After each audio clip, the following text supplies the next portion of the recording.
I bought my dream home and kept the cash in my mom's safe for a few days. But the next morning, I woke up to find my mom and sister gone, along with the money. They sent me a message. "Thanks for your money. Now we can live our dream life." I couldn't help but laugh. Because the bag only I'd actually withdrawn $10 million too. Imagine pouring your entire life into a dream, working yourself to the bone, finally achieving massive success. Only to have the two people you trusted most in the world, your own mother and sister, steal everything from you. The betrayal was a physical blow.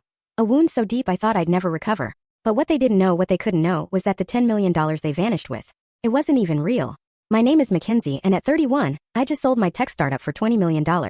I was finally ready to buy my absolute dream home. A modern marvel with walls of glass overlooking the city, and I planned to put down $10 million cash to make sure I got it. Growing up, it was just me, my struggling single mom Diane, and my younger sister Rebecca, in a cramped 2-bedroom apartment in Portland.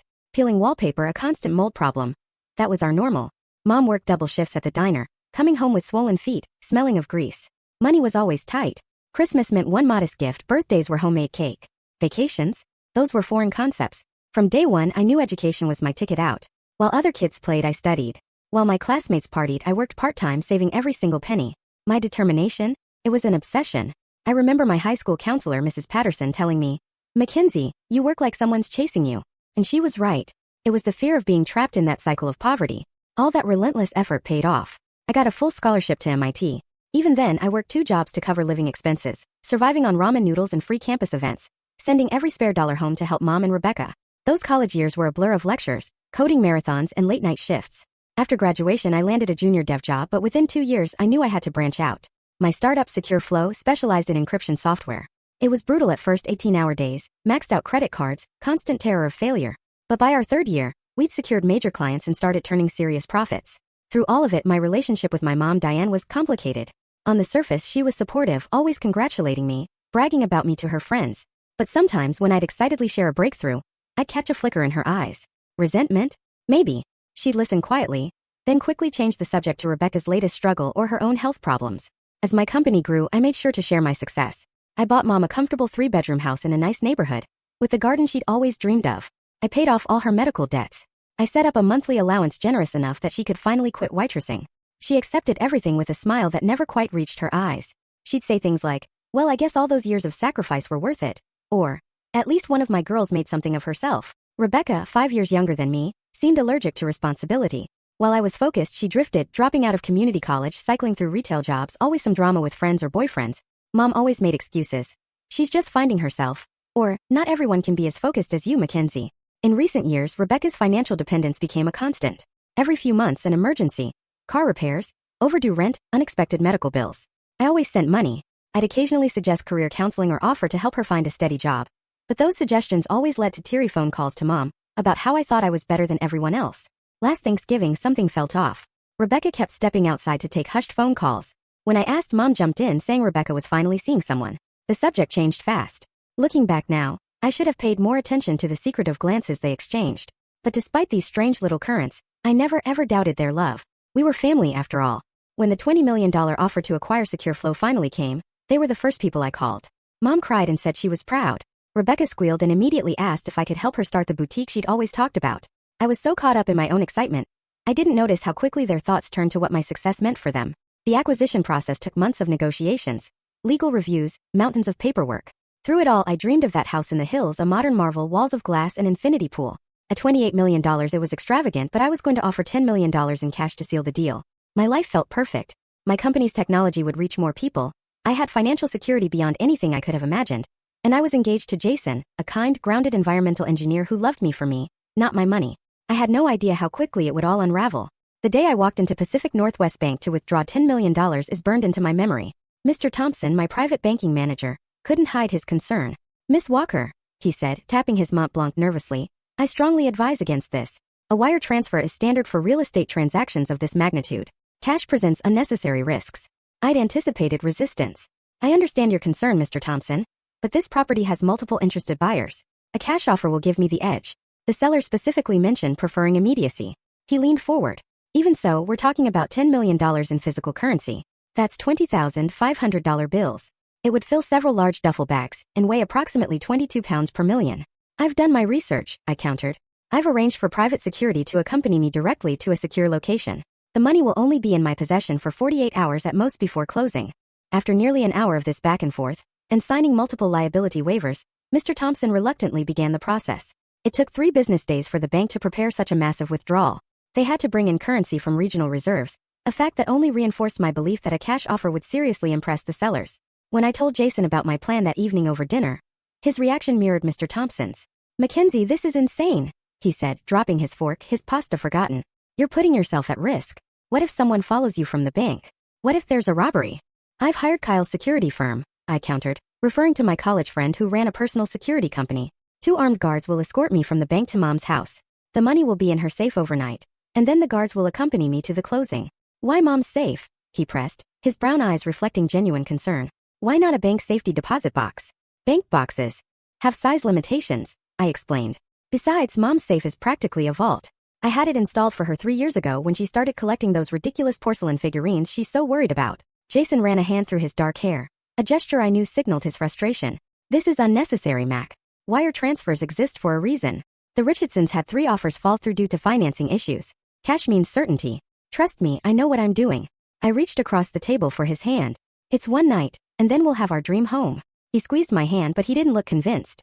"I just don't understand why you won't let me come with you." "Because you have that important presentation for the river restoration project. It's only one night. I'll be perfectly safe at Mom's." 2 days later, I stood in a private room at Pacific Northwest Bank as 2 tellers counted out $10 million in front of me. The money was placed in special tamper-evident bags, then loaded into 3 nondescript duffel bags. As promised, Kyle had sent 2 of his best men. Trevor, a former military police officer, and Marcus, who'd worked executive protection for tech CEOs. The drive to Mom's house was uneventful. We took an indirect route, switching lanes often to ensure we weren't being followed. Trevor drove while Marcus sat beside me, his hand never far from his concealed weapon. When we arrived at Mom's modest suburban home, her eyes widened at the sight of the security team. Rebecca was there too, supposedly helping Mom prepare for a garden club meeting, a lie I now realize. "Goodness, Mackenzie," Mom said as Trevor and Marcus carried the bags inside. "Is all this security really necessary?" $10 million isn't something to take lightly, I replied, directing them toward the home office where the safe was located. The safe was built into the wall behind a sliding bookcase, a bit dramatic, but Mom had insisted on the hidden feature when I had it installed. It was a serious piece of equipment. Fireproof electronic lock, backup key system. It could easily hold all 3 duffel bags with room to spare. As Trevor and Marcus placed the money inside, I couldn't help but notice Mom and Rebecca hovering in the doorway, their eyes fixed on the bags. At the time, I interpreted their interest as natural curiosity. Now I understand it was something far more calculating. "We'll pick you up tomorrow at 9 o'clock, Trevor said as they prepared to leave. "Call if you need anything before then." After they left, an odd tension filled the house.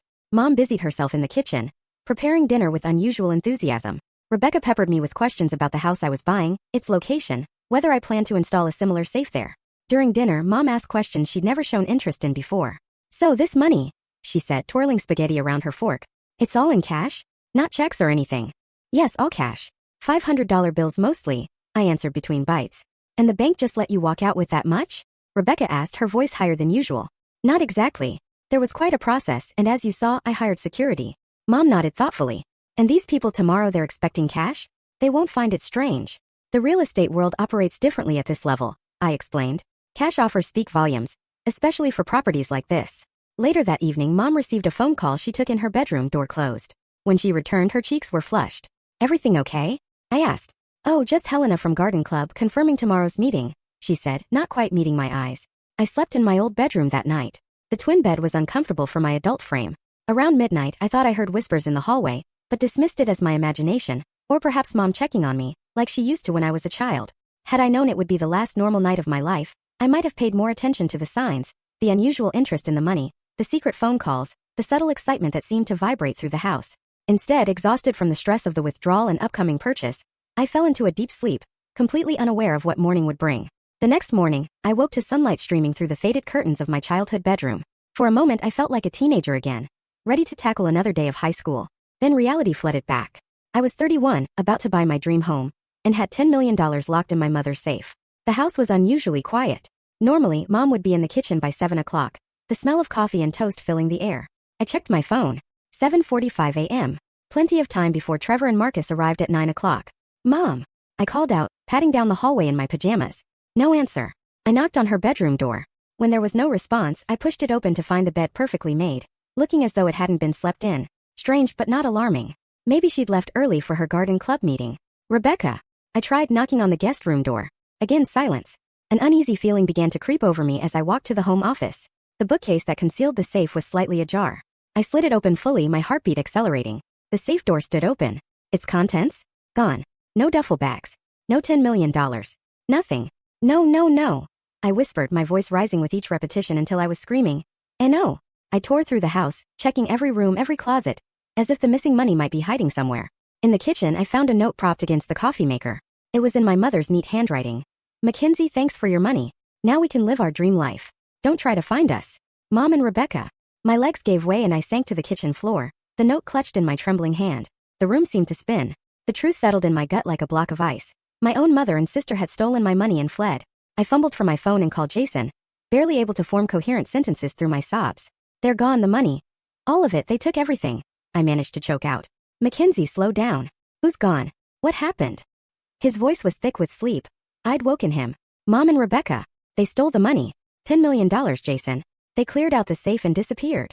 20 minutes later, Jason burst through the front door, still in his sweatpants and t-shirt, his hair uncombed, eyes wild with concern. He found me sitting at the kitchen table, staring blankly at my phone.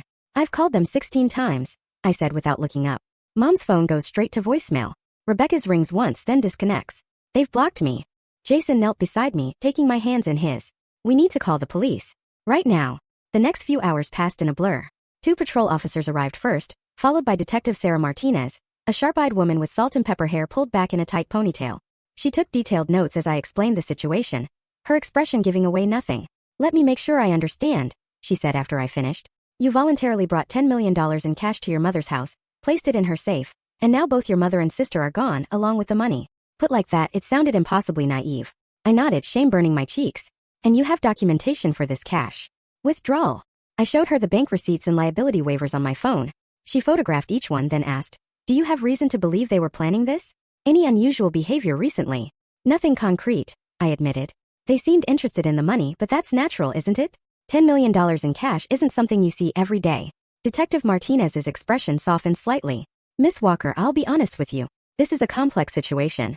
Because you willingly brought the money to your mother's house and placed it in her safe, it could potentially be argued this was a gift or a family financial arrangement gone wrong. A gift. I was buying a house. They knew that. This was theft. I understand and will investigate thoroughly, she said. But you should prepare yourself. Family matters involving money can be challenging from a legal perspective. After the detective left, promising to put out an alert for my mother and sister, Jason held me as I alternated between sobbing and raging. Who does this? I kept asking. What kind of mother steals from her own daughter? My phone chimed with a text message from an unknown number. With shaking hands, I opened it. A photo. Mom and Rebecca boarding what looked like a private plane, both wearing large sunglasses and wide smiles. The message read, always wanted to fly private. Thanks for making it possible. 5 minutes later, a voicemail notification appeared. It was from Rebecca, likely using a burner phone. Hey sis. Her voice dripped with false sweetness. Bet you're freaking out right now. Well, get over it. You've had everything handed to you your whole life while mom sacrificed everything. All those years of watching you succeed while I struggled? That money is our turn. You can make another $10 million with your big brain, but this is our only chance. Don't bother looking for us. By the time you hear this, we'll be in a country with no extradition treaty. Love you. The casual cruelty of her words felt like physical blows. Had I really been handed everything? I'd worked myself to exhaustion for years, taken enormous risks with my company, and always shared my success with them. I'd bought Mom a house, paid her bills, helped Rebecca countless times. They planned this, I whispered, the realization dawning. This wasn't opportunistic. They saw the news about the company acquisition months ago, and started planning then. Jason paced the living room. We should call Detective Martinez back. Tell her about the text and voicemail. I nodded numbly, still trying to process the magnitude of the betrayal. My own mother and sister, the people I trusted most in the world, the people I thought would always have my back. They'd seen my success not as something to celebrate, but as something to exploit. As Jason called the detective, another terrible thought struck me. The house. My dream home. The purchase that was supposed to happen today. I was now short $10 million with no way to replace it in time. The life I'd worked so hard to build was crumbling around me, and the worst part was that the people who destroyed it were the very ones I tried hardest to lift up along the way. The following days blurred together in a haze of police interviews, lawyer consultations, and sleepless nights. Detective Sarah Martinez became a constant presence, her compassionate professionalism offering a small anchor in the storm my life had become. We've confirmed they left on a private charter to the Cayman Islands, she informed me 3 days after the theft, sitting across from me at my kitchen table. From there, we believe they took another flight, but we're still tracing that movement. How did they even arrange a private plane? I asked, cradling a cup of coffee I couldn't taste. Your sister contacted a charter service 2 weeks ago. They paid cash, presumably some of your money, and used fake identification. Very methodical, she hesitated before adding. This level of planning suggests they may have had help. What kind of help? We're looking into some connections your mother appears to have made recently. There's evidence she was in contact with individuals known to facilitate this type of disappearance. The implication hit me like a physical blow. You're saying my mother was talking to criminals? Planning this? Detective Martinez's expression remained neutral. We found searches on her computer for countries without extradition treaties dating back 3 months. There were also encrypted email exchanges we're still working to decode. It felt like discovering a stranger had been living in my mother's skin. The woman who'd lectured me about returning extra change when a cashier made a mistake had been plotting a multi-million-dollar theft for months. What about relatives? Could they be staying with family somewhere? Detective Martinez asked. I shook my head. Mom has a sister in Arizona, Aunt Pamela, but they haven't spoken in years after some falling out. Rebecca mentioned cousins in Florida once, but I've never met them. The detective made a note. We'll look into both. Even a estranged family can become attractive when there's money involved. After she left, I called Richard Bennett, the family lawyer who'd handled my company's contracts and my personal affairs for years. His response to the situation was blunt. This is theft. Plain and simple, he stated firmly when we met in his downtown office. The documentation from the bank clearly establishes the money was yours, withdrawn for a specific purpose. Your mother had no rightful claim to it. Detective Martinez mentioned it might be complicated because I put it in Mom's safe willingly, I said. Richard removed his glasses, pinching the bridge of his nose. It complicates things, yes, but doesn't change the fundamental nature of the crime. However, pursuing this internationally will be challenging. We need to file emergency motions, contact authorities in likely destination countries, and freeze any accounts they might transfer the money into. How long will all that take? His expression told me what I didn't want to hear. Weeks at minimum, possibly months, and even then success wasn't guaranteed, especially if they'd planned as carefully as it appeared. I left his office with a growing sense of dread. The legal process would be lengthy, expensive, and might ultimately prove fruitless. Meanwhile, my mother and sister were free, spending my money with abandon. The emotional toll was becoming unbearable. I started seeing Dr. Ella Foster, a therapist specializing in trauma and betrayal, twice weekly. In her softly lit office, surrounded by potted plants and abstract art, I struggled to articulate the depth of my pain. I keep replaying every interaction, looking for signs I missed, I admitted during our third session. Was Mom always this person? Did she always resent me? Was every I love you just part of a long con? Dr. Foster leaned forward. The human mind isn't designed to process betrayal of this magnitude, especially from those we've categorized as safe people. It challenges our entire understanding of reality. I trusted them completely, I whispered. I would have given them anything they asked for.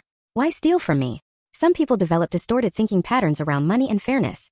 They may have created a narrative where they deserve this, where taking was justified because of perceived imbalances. It doesn't make it true, and it certainly doesn't make it right.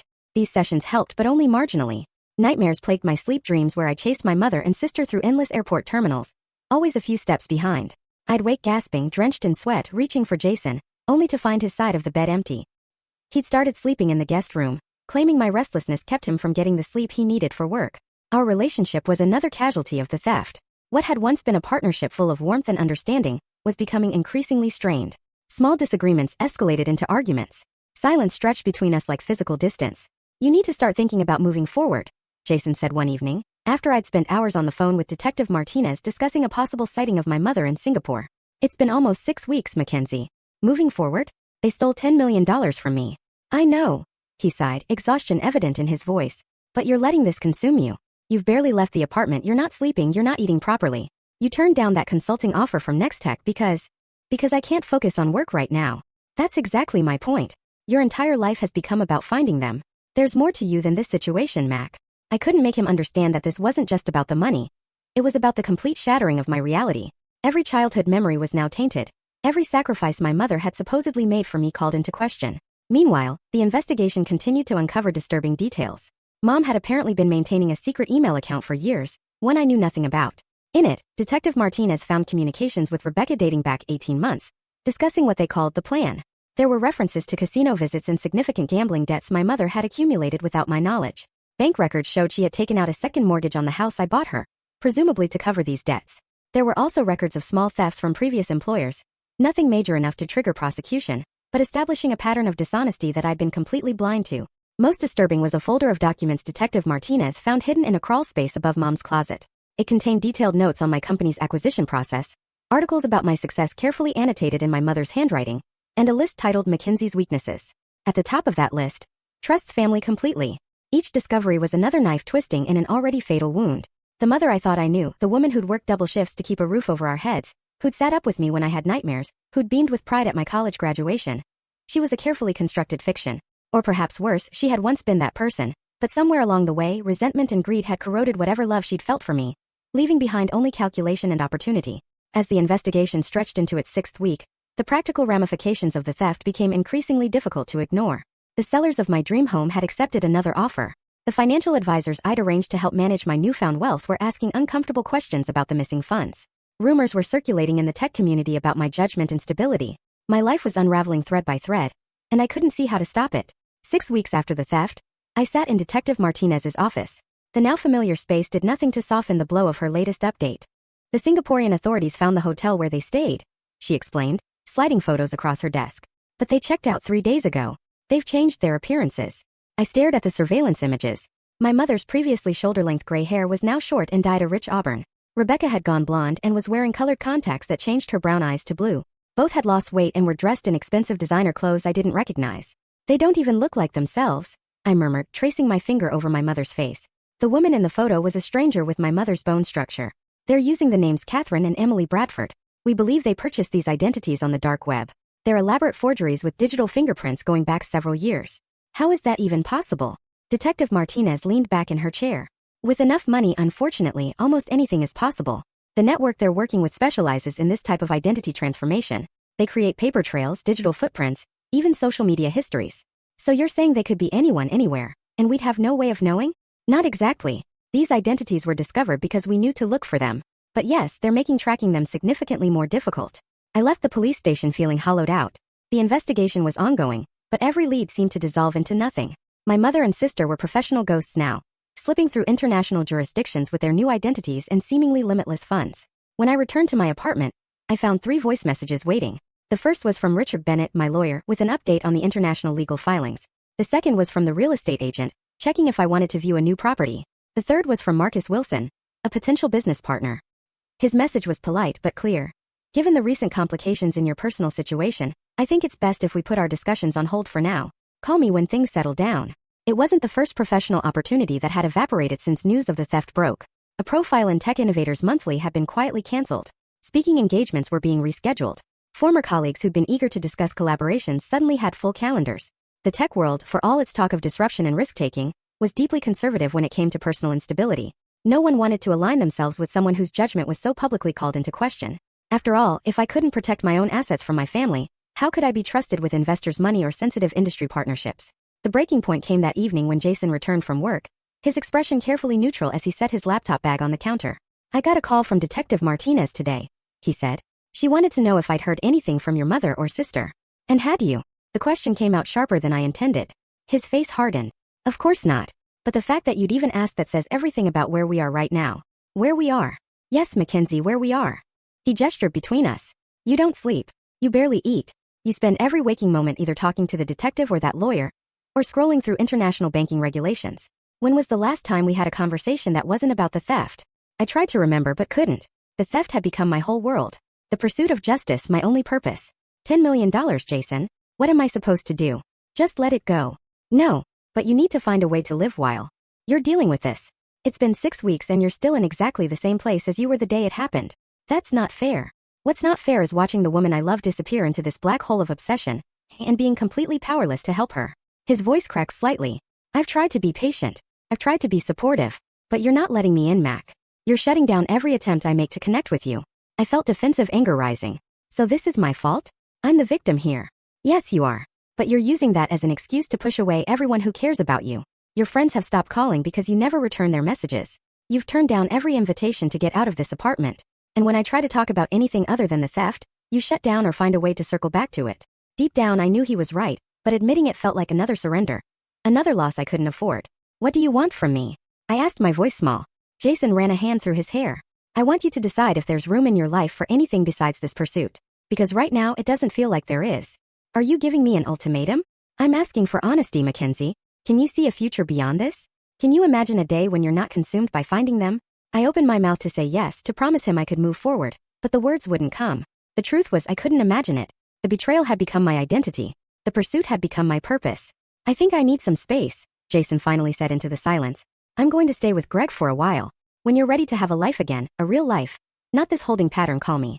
He packed a bag while I sat motionless on the couch, unable to find the words to make him stay, unsure if I even wanted to. When the door closed behind him, the apartment felt impossibly empty. I spent that night alone, staring at the ceiling, replaying every moment of the past 6 weeks, then expanding backward, examining my entire relationship with my mother and sister through this new, tainted lens. Had there been signs all along? Had I been willfully blind because acknowledging the truth was too painful? Or had they genuinely changed, corrupted by the prospect of wealth beyond their imagining? By morning I'd reached rock bottom. I hadn't slept, I hadn't eaten. Jason was gone. My professional reputation was in tatters. The money was still missing, and despite weeks of international investigation, my mother and sister remained free, enjoying the fruits of their betrayal. I stood in my kitchen, staring at my reflection in the darkened window. The woman looking back at me was a stranger. Hollow-eyed, gaunt, defeated. This wasn't who I was. This wasn't who I wanted to be. Something had to change. I just didn't know what or how. Then the call that changed everything came at 2:17 a.m., jolting me from a restless sleep.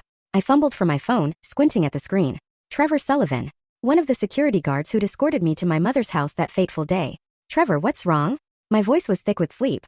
Miss Walker, I apologize for calling so late, but I need to speak with you immediately. In person. It's about your situation. Fully awake now, I sat up. It's the middle of the night. Can this wait until morning? No ma'am, it can't. What I need to tell you shouldn't be discussed over the phone. I can be at your apartment in 20 minutes. His tone left no room for argument. All right, I said. I'll be here. Exactly 19 minutes later, my doorbell rang. Trevor stood in the hallway, still wearing his security company polo shirt, his expression grave. Thank you for seeing me, he said as I let him in. Is the apartment secure? No cleaning service or maintenance staff been here recently. No, just me. What's this about, Trevor? He scanned the living room before speaking. The money your mother and sister took? It wasn't real. The world seemed to tilt on its axis.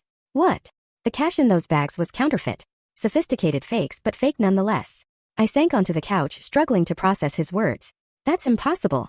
I withdrew it from Pacific Northwest Bank myself. You were there. Trevor nodded. Yes, but what you don't know is that Kyle, my boss, has a standard protocol for high-value transports. All cash bundles are tagged with tracking devices and security strips. When we placed the bags in your mother's safe, I activated those systems. And the trackers showed the bags leaving your mother's house at 4:12 a.m. and traveling to a private airfield. But here's the thing. The security strips detect the chemical composition of real currency. 2 hours after the bags left your mother's house, the strips registered a complete change in composition. The real money had been swapped out. My mind raced, trying to make sense of this revelation. So someone stole the real money before my mother took the bags? A double theft. Trevor shifted uncomfortably. Not exactly. The swap happened at Kyle's secure facility, the night before we delivered it to your mother's house. The money was replaced with high-quality counterfeits, visually indistinguishable from real currency. Are you saying Kyle stole my money? Anger began to replace confusion. No, Miss Walker. Trevor took a deep breath. I'm saying you arranged the switch yourself. For a moment I thought I'd misheard him. What? 3 days before the withdrawal, you contacted Kyle privately. You said you had concerns about your mother's intentions and wanted to set up a contingency plan. You had us swap the real cash for counterfeits and secure the authentic currency in our most protected vault. My head spun. Trevor, I never did that. I would remember something like that. He reached into his pocket and withdrew a folded document. This is the special instruction form you signed. That's your signature, isn't it? I stared at the paper, at my unmistakable signature, authorizing exactly what Trevor had described. A memory flickered. Kyle pulling me aside at the bank. A brief conversation I dismissed as standard security protocol. Signing something without fully reading it amid the stress of the massive withdrawal. I don't remember this specifically, I admitted. But everything was so chaotic that day. Kyle wanted to contact you immediately after your mother took the bags, but our monitoring system malfunctioned. We only confirmed the switch happened yesterday when we did a full system diagnostic. He sent me to tell you in person because of the sensitive nature of the situation. So, I said, a strange, almost hysterical laugh bubbling up from somewhere deep inside me, a sound I couldn't control. My mother and sister have bags full of extremely convincing, but ultimately worthless paper?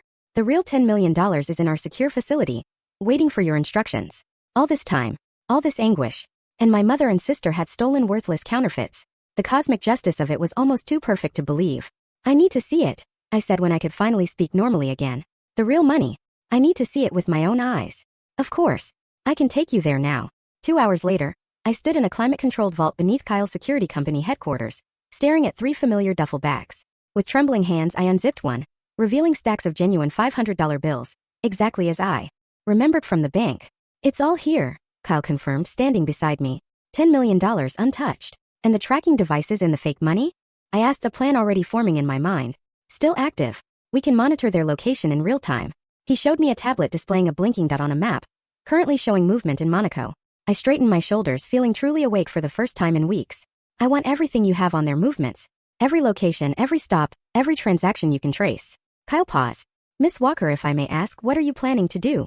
A smile spread across my face. Not the broken, hollow expression I'd worn for weeks, but something sharper, more determined. Something I should have done from the beginning. I'm going to take control of the situation. Over the next 72 hours, I transformed from victim to strategist. I assembled a small, trusted team. Kyle for security expertise, Detective Martinez, who was initially skeptical but quickly convinced by the evidence, Haley Winters, my former chief operations officer and closest friend, and Richard Bennett, my lawyer, who helped navigate the international legal complexities. We gathered in a conference room at Kyle's facility, surrounded by maps, financial records, and surveillance photos.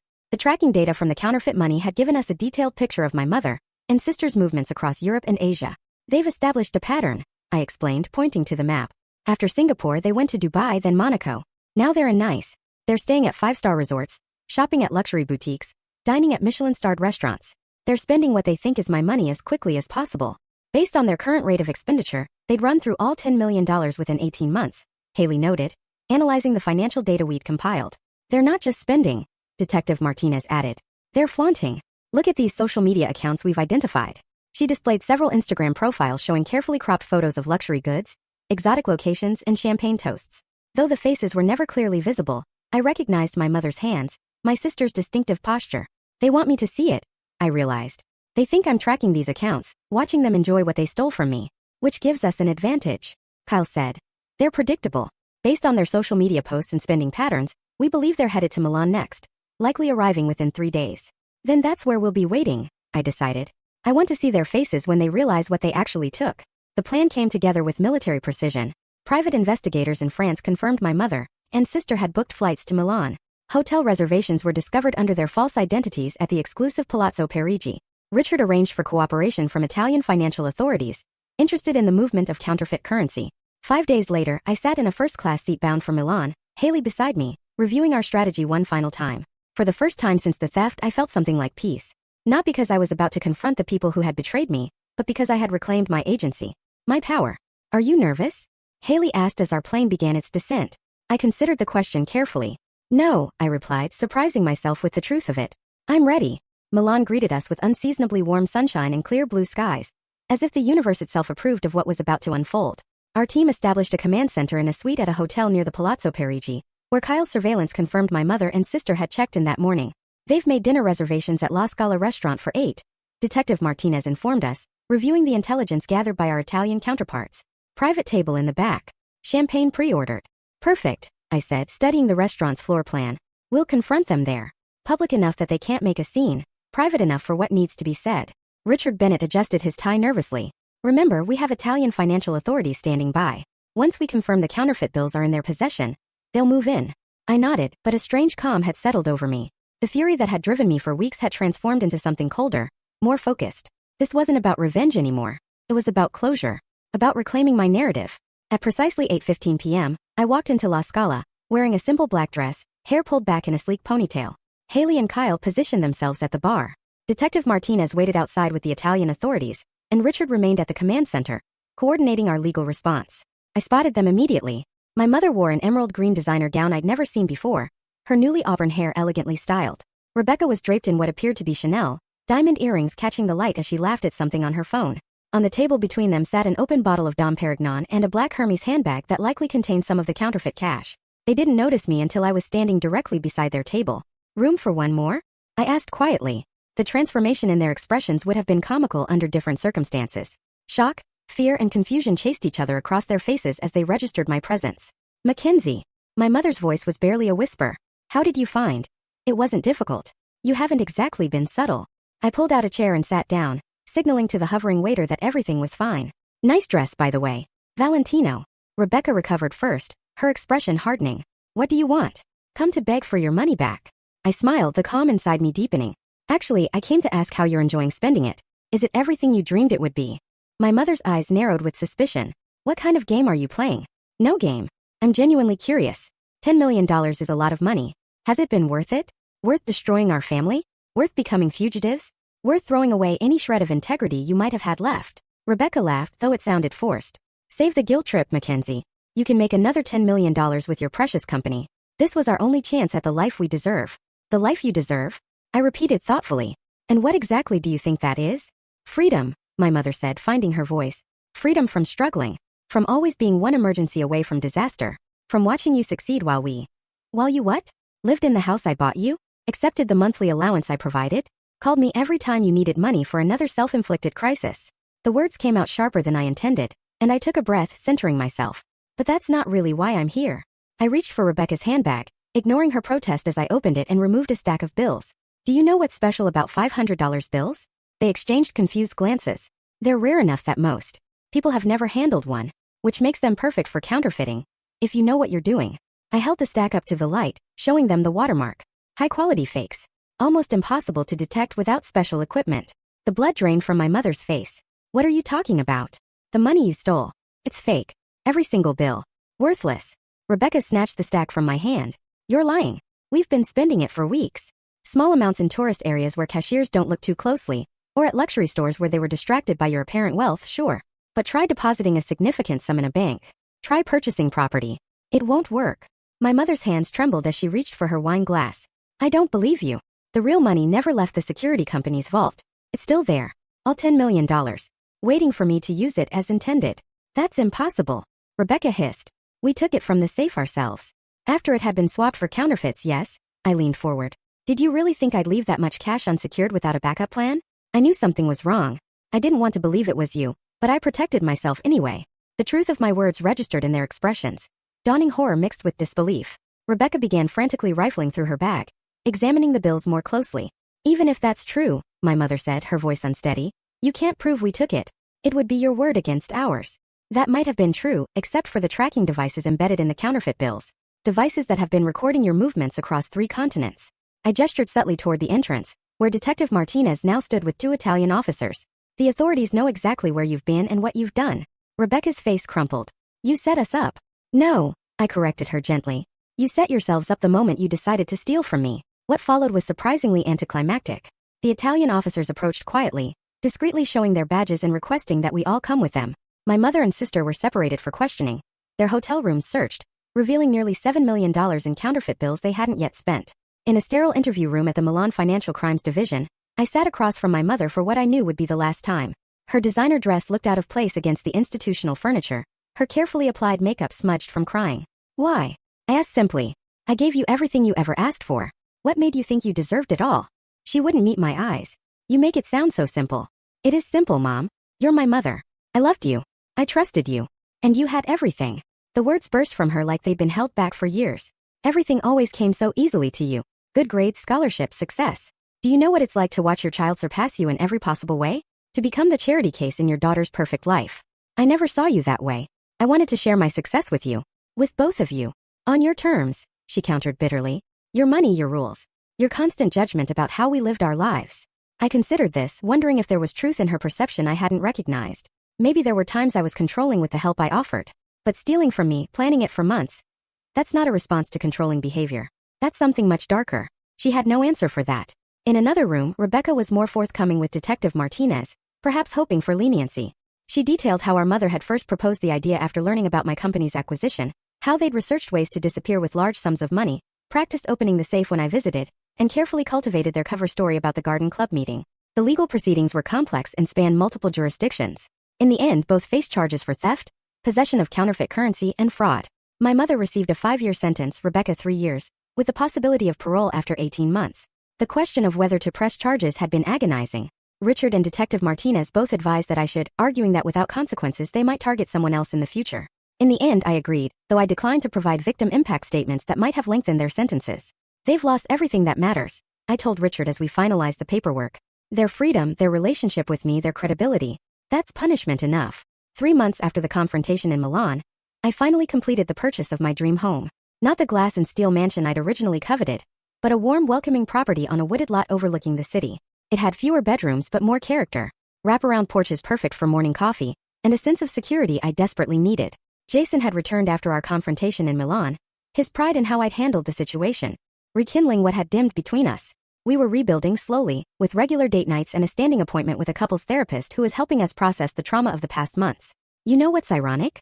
I said to him one evening as we sat on the porch swing, watching the sunset paint the sky in shades of pink and gold. If they just asked, I would have given them money.